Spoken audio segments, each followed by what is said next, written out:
শুভ বিকাল। সারা বিশ্ব কোভিড-19 মহামারী করোনার আক্রমণে আক্রান্ত। আমাদের দেশও তার বাইরে নয়। আমাদের দেশের যাতে আমাদের শিক্ষার্থীর সমস্যা না হয় সেই জন্য বর্তমান সরকার আমাদের অনলাইন ক্লাসের ব্যবস্থা করেছে। আমাদের বিদ্যালয় লেডি দেওয়ালবী বালিকা উচ্চ বিদ্যালয় তার এই আলোকে আমরা সব 6 থেকে 10 পর্যন্ত আমরা অনলাইন ক্লাসের ব্যবস্থা করেছি। আমি তোমাদের সাথে আছি, তোমাদেরই প্রিয় বা তোমাদের প্রিয় বা অপ্রিয় তোমাদের স্যার সমরকান্তি দাস, সহকারী প্রধান শিক্ষক। আমার আগে আমি একটু দুঃখিত, আমার এই ক্লাসটা দেওয়ার কথা ছিল 1:45-এ, এখন বাজে আমাদের 4:07 বা 8 বাজে। সেই জন্য আমি দুঃখিত আমার এই ক্লাসটা দেরিতে দেওয়ার জন্য, কারণ আমি যেই টাইমে আমাদের শিডিউল টাইম ছিল আমি বিদ্যালয়ের কাজে একটু ব্যস্ত ছিলাম, তাই আমরা ক্লাস আমি আর কি ঠিকমতো দিতে পারি নাই। যাক, আমরা আগামী থেকে আমরা আবার ঠিকমতো ক্লাস দেব। তার এই আলোকে আমাদের সেই গত কথা মোতাবেক আমাদের পরিমিতির সিকিউ, হ্যাঁ, তা দেখো আমার হোয়াইট বোর্ডে একটা সিকিউ প্রশ্ন আছে, তোমরা সবাই একটু খেয়াল করো। আমি সাথে সাথে একটু পড়তেছি, তোমরা একটু খেয়াল করো, কেমন সুন্দর মতো আমাদের সিকিউটা খেয়াল করো। একটি লোহার পাইপের ভিতর ও বাইরের ব্যাস, আমাদের ওইটা কিন্তু ডেট লেখা আছে অবশ্য, ভিতর ও বাহিরের ব্যাস আমাদের আছে কি যথাক্রমে 14 সেন্টিমিটার ও 16 সেন্টিমিটার, এবং পাইপের উচ্চতা দেওয়া আছে কত 5 মিটার। আর দ্বিতীয় দৃশ্যকল্পটা আমার আছে আবার অন্য একটি বৃত্তের পরিধি 220 মিটার।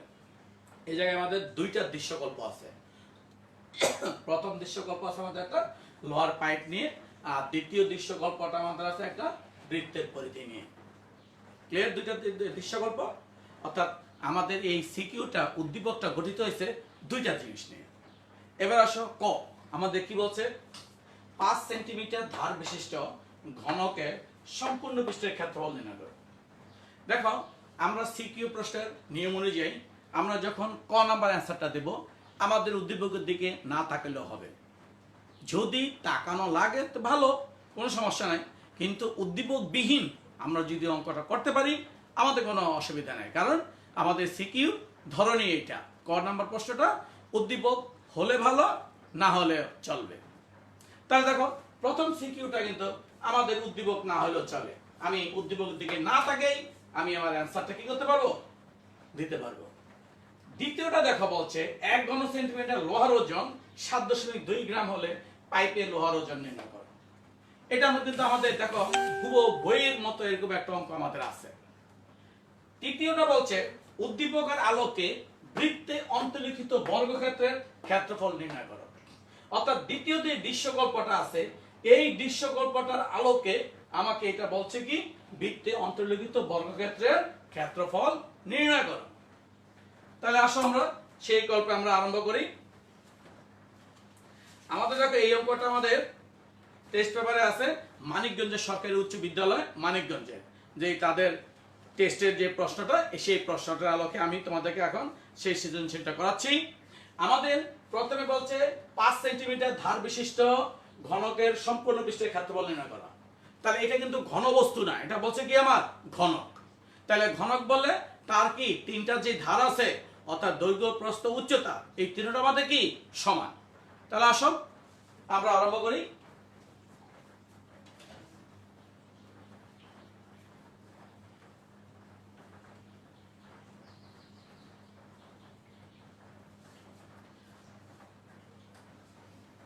ক নাম্বারটা দেওয়া আছে ঘনকের দৈর্ঘ্য কত দেওয়া আছে আমাদের 5 সেন্টিমিটার। এবার দেখো বলছে আমাকে ঘনকের সম্পূর্ণ পৃষ্ঠের ক্ষেত্রফল। তাহলে আসো আমরা জানি এটাকে যদি আমরা এ কল্পনা করি, আমরা জানি ঘনকের সম্পূর্ণ পৃষ্ঠের ক্ষেত্রফল সমান সমান 6 স্কয়ার। এটা দেখো আমাদের জানা আছে সূত্রটা, কেমন? সেই সূত্রের অনুপাতে আমরা লিখে ফেললাম। তাহলে এবার আসলে আমাদের আমরা কি করব, আমরা মানটা আমরা বসিয়ে দেব।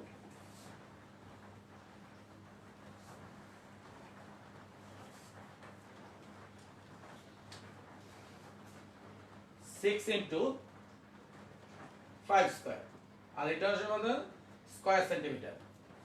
তাহলে আমাদের আসলে 5 5 25, আর 25 আর 6 কত আসবে? 6 25 150 square centimetre and it's related. তো দেখো আমাদের অঙ্কটা আবার আমাদের এখানে দেওয়া আছে ঘনকের দৈর্ঘ্য কত দেওয়া আছে? 5 সেন্টিমিটার। এটাকে আমরা এই কল্পনা করছি। তারপরে আমরা জানি ঘনকের সম্পূর্ণ পৃষ্ঠের ক্ষেত্রফল সূত্র কি? 6 স্কয়ার। তাহলে 6 6 হয়েছে, এর মান আছে 5, বসে দিলাম। তাহলে 5 5 25 আর 6 25 কত আমাদের? 150। ক্লিয়ার? এবার আসো খ নাম্বার সৃজনশীলটা। মানে আমাদের খতে আমাদের কি বলছে? সিকিউতে বলছে 1 ঘন সেন্টিমিটার লোহার ওজন 7.2 গ্রাম হলে পাইপের লোহার ওজন কত? তাহলে আমরা আসলে একটু মুছে ফেলি।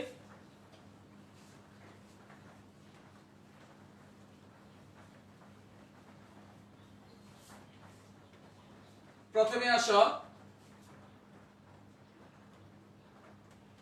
খ নাম্বারটা, লোহার পাইপের ভিতরের ব্যাস আমাদের কত আছে? 14 সেন্টিমিটার। সুতরাং লোহার পাইপের ভিতরের ব্যাসার্ধ আমাদের জানি ব্যাস থেকে ব্যাসার্ধ যাতে কি করতে হবে? আমাদের 2 দ্বারা ভাগ করতে হবে। এত সেন্টিমিটার সমান সমান 7 সেন্টিমিটার। তারপর আবার লোহার পাইপের বাইরের ব্যাস আমাদের দেখো কত আছে? আমাদের 16 সেন্টিমিটার। 16 সেন্টিমিটার। সুতরাং লোহার পাইপের বাইরের ব্যাসার্ধ ঠিক তদ্রুপ 2 দিয়ে ভাগ করে দিলাম, 8 সেন্টিমিটার। তাহলে আমরা দেখো প্রথমে আমরা কি করছি? প্রত্যেকটারই আমার লোহার পাইপের ভিতরে ব্যাস দেওয়া আছে, ভিতরে ব্যাসার্ধ কত বের করছি। তারপর লোহার পাইপের বাইরে ব্যাস দেওয়া আছে, বাইরে ব্যাসার্ধ বের করছি, কেমন? এবার দেখো উদ্দীপকে আমাকে দেওয়া আছে পাইপের উচ্চতা দেওয়া আছে কত মিটার? 5 মিটার। তাহলে লোহার পাইপের উচ্চতা h সমান 5 মিটার। তাহলে মিটারকে আমরা সেন্টিমিটারে নিয়ে যাই, আর আমরা জানি কত? 1 মিটার সমান 100 সেন্টিমিটার। তা আমরা তাহলে 5 মিটার সমান 500 সেন্টিমিটার। ক্লিয়ার? এইবার আসলে আমাদের কি বের করতে হবে? যেহেতু পাইপের লোহার আমাদের পাইপের কতটুকু লোহা আছে সেটা আমাদের বের করতে হবে। তাহলে প্রথমে আমাদের লোহার পাইপের ভিতরের আয়তনটা কত বের করতে হবে, তারপর আমাদের বের করতে হবে লোহার পাইপের বাইরের আয়তনটা কত বের করতে হবে, তারপর আমাদের সেই জিনিসটা বের হবে। তাহলে আসো আমাদের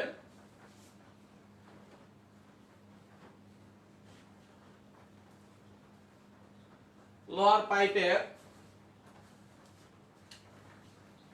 ভিতরের আয়তন, আয়তনের সূত্রটা কি আমাদের?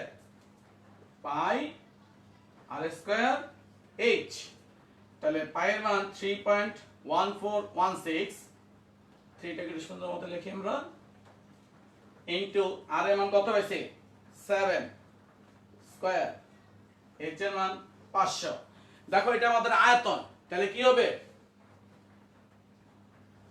Cube centimetre. তাহলে এবার আসো বাকিটুকু আমরা ক্যালকুলেটর করে ফেলি। 3.1416 ইনটু 49 ইন্টু 500 আমরা পেলাম 76969.2 সেন্টিমিটার কিউব। দেখো আমাদের এতটুকু আমরা একটু বুঝি। লোয়ার পাইপের ভিতরে আয়তনের সূত্রটা তো আমরা জানি, পাই আর স্কয়ার এইচ। তাহলে পাই এর মানটা আমাদের কত? 3.1416, আর এর মান পাইছি 7, আর এইচ এর মান পাইছি 500, গুণফলটা ইত্যাদি। একই রকম ভাবে আমার লোহার পাইপের বাইরের আয়তনটা কত বের করব? তাহলে আসো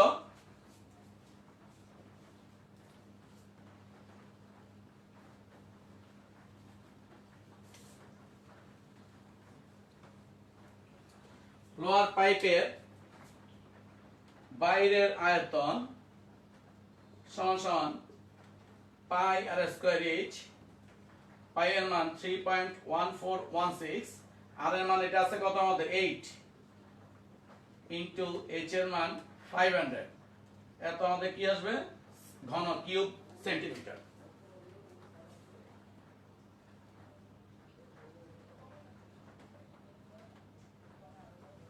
এবার আসো আমরা গুণ করে ফেলি। 3.1416 ইনটু 64 ইনটু 500 কত পারবো আমরা? 100,531.2 সেন্টিমিটার কিউব। এটা আমরা পেলাম কি? আমাদের পাইপের, লোহার পাইপের বাইরের আয়তন। এইবার যদি আমরা বাইরের আয়তন থেকে ভিতরের আয়তনটা বাদ দিয়ে দেব, বাদ দিলেই আমার পাইপের কতটুকু লোহার আয়তন সেটা আমরা পেয়ে যাব। তাহলে আসো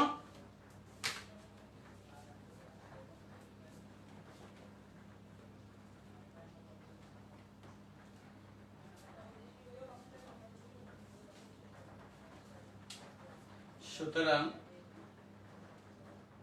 পাইপে লোহার আয়তন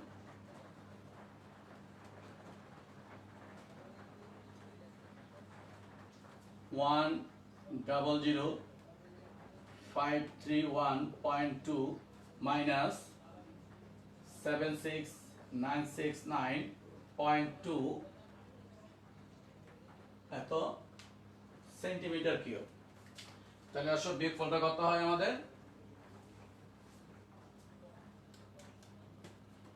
100,531.2 minus 76969.2 কত পেলাম আমরা?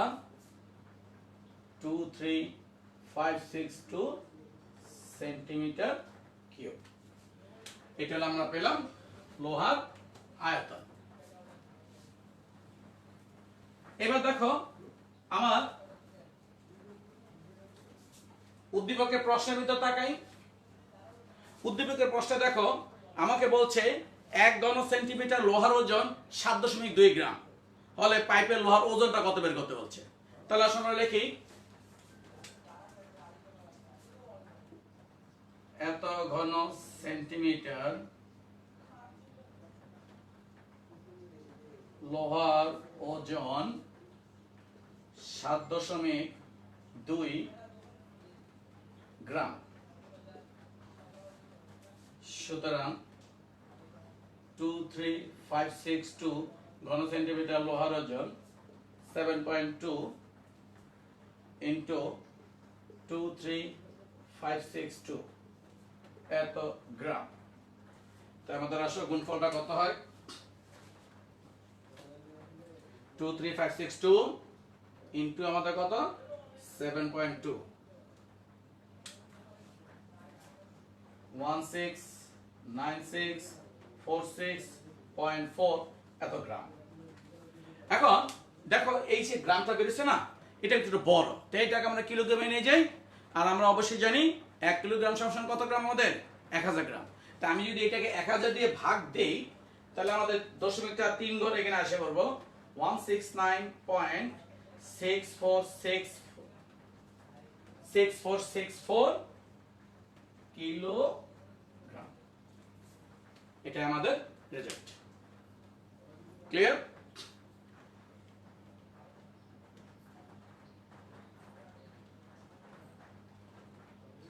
এটা আমাদের রেজাল্ট। তাহলে খ রেজাল্ট আমাদের শেষ হলো। এবার আসো গ। গতে কিন্তু আমাদের দৃশ্যকল্পটা ভিন্ন। তাই দৃশ্যকল্পটা কি আছে আমাদের একটু দেখে নিই আমরা।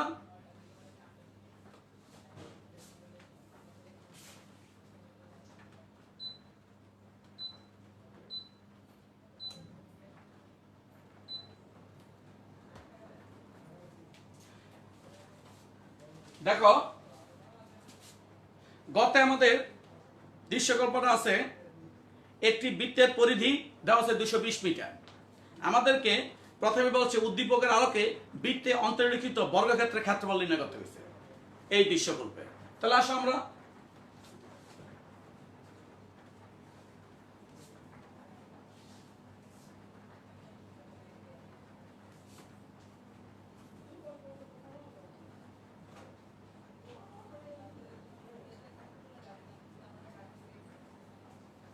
আমাদের গতে দেওয়া আছে বৃত্তের পরিধি 220, কি দেওয়া আছে 220 মিটার। তাহলে আমাদের আসো প্রথমে আমরা ধরে নেই, মনে করি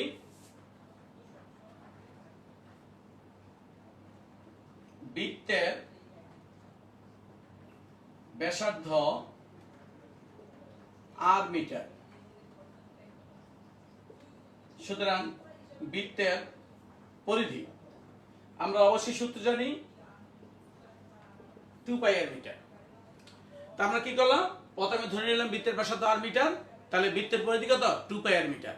তাহলে দেখো বৃত্তের পরিধি আছে 2 2 আর, তাহলে অ্যাজ পার কোশ্চেন মানে শর্ত মতে 2 পাই আর সমান সমান 220 और r সমান সমান 220 বাই 2 পাই। তা আমরা যদি মান বসায় দেই 3.1416, তাই বাকিটুকু আমরা আসলে ক্যালকুলেটরে করি।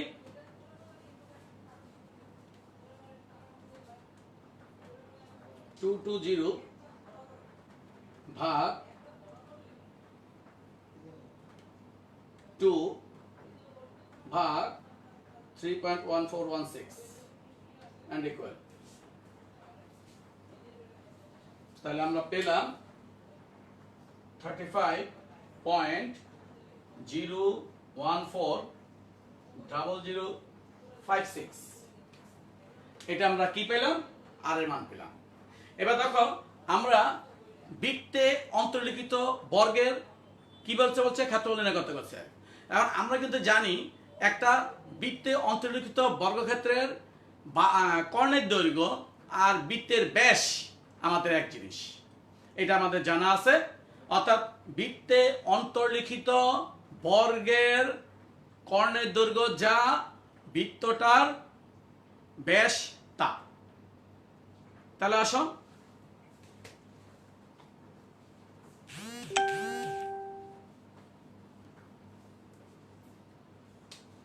সুতরাং বৃত্তে অন্তর্লিখিত বর্গের বাহুর বর্গের বাহু না বর্গের কর্ণের দৈর্ঘ্য সমান সমান বৃত্তের ব্যাস সমান সমান 2 × 35.0140056 এত মিটার। তার মধ্যে গুণফলটা কত আসতেছে, গুণফলটা আমাদের আসতেছে ইনটু 2, গুণফলটা আমাদের আসতেছে 70.02801112 মিটার। এটা হলো আমাদের কি পেলাম, কর্ণের দৈর্ঘ্য পেয়ে গেলাম। কেমন, তাহলে কর্ণের দৈর্ঘ্য আমরা পেলাম। এবার যেহেতু কর্ণের দৈর্ঘ্য পেয়েছি সেহেতু আমরা বাহুর দৈর্ঘ্য আমরা বের করতে পারবো। কিভাবে বের করতে পারবো, আমরা জানি একটা বর্গের বাহুর দৈর্ঘ্য যদি a হয় তাহলে কর্ণের দৈর্ঘ্য কত √2a। এটা আমাদের সূত্র থেকে আমরা পেয়েছি। কেমন? তাহলে আসো মনে করি বর্গক্ষেত্রের বাহুর দৈর্ঘ্য a মিটার, ইংরেজিতে লিখি। সুতরাং বর্গক্ষেত্রের কর্ণের দৈর্ঘ্য √2a মিটার। আমরা দেখো অনেক সময় না আমরা রুটটা আইসা পরে অত টাল দিয়ে দিই, তা আমরা এই √2a লিখবো না। তাহলে আমরা কি লিখে আসো? আমরা লিখবো, এটা আমাদের সুবিধা হবে, a√2। তাহলে দেখো আমার এটা যদি টানো দিয়ে যতটুকু যায় কোনো সমস্যা নেই। ওকে, তাহলে আমরা a√2 লিখবো। তাহলে দেখো বৃত্তের ব্যাস পেয়েছি আমরা, এটা আমাদের কর্ণের দৈর্ঘ্য পাইছি, মানে বৃত্তের ব্যাস মানে কর্ণের দৈর্ঘ্য। আবার এখানে কর্ণের দৈর্ঘ্য পেলাম a√2। তাহলে অ্যাজ পার কোশ্চেন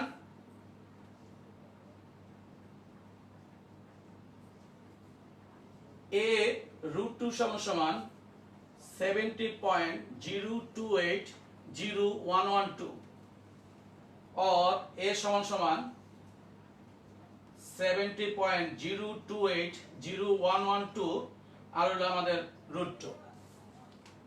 তাহলে আমাদের একটু দেখো, বৃত্তের অন্তর্লিখিত বর্গের কর্ণের দৈর্ঘ্য সমান বৃত্তের ব্যাস। তাহলে আমরা বৃত্তের ব্যাস জানি টুয়াইস আর, তাহলে 2r এর মান কিন্তু আমরা আগে বের করে ফেলেছি। তাহলে আমাদের পেলাম বৃত্তের ব্যাস এটা, মানে কর্ণের দৈর্ঘ্য এটা। তা আমরা বর্গক্ষেত্রের বাহুর দৈর্ঘ্য ধরে নিলাম কত? a। তাহলে আমাদের বর্গক্ষেত্রের কর্ণের দৈর্ঘ্য সূত্র জানি √2। তাহলে অ্যাজ পার কোশ্চেন a√2 সমান ইত্যাদি a সমান কত? ওকে, এবার আসলে এর মান আমরা বের করে নিই। এত ভাগ √2। তাহলে দেখো আমরা পাচ্ছি, আমি একটু উপরে লিখে দেই। সুতরাং a সমান 49.5172.816 এলো বর্গক্ষেত্রের বাহুর দৈর্ঘ্য পেলাম। এবার দেখো আমাদের বের করতে বলছে বর্গক্ষেত্রের ক্ষেত্রফল। ওকে, তাহলে আসো আমাদের বর্গক্ষেত্রের ক্ষেত্রফল।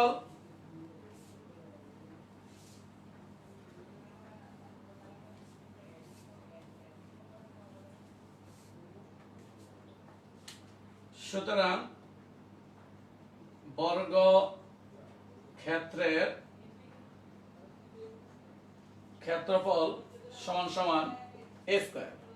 তাহলে আমরা পাইলাম a স্কয়ার মান, এর মান হলো 49.5172.816 এত স্কয়ার মিটার।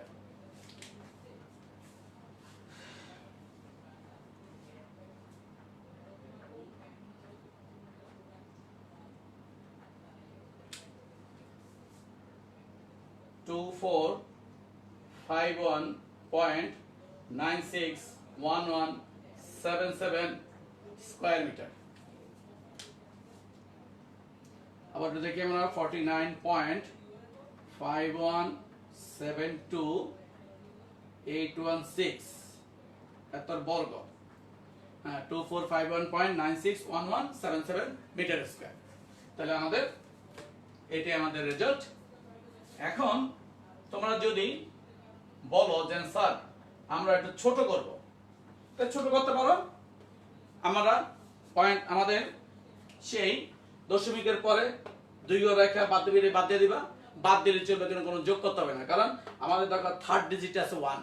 তাহলে আমাদের কিছু যোগ করতে হবে না, লিখবা কি 2451.96 স্কয়ার মিটার ব্র্যাকেটে প্রায়।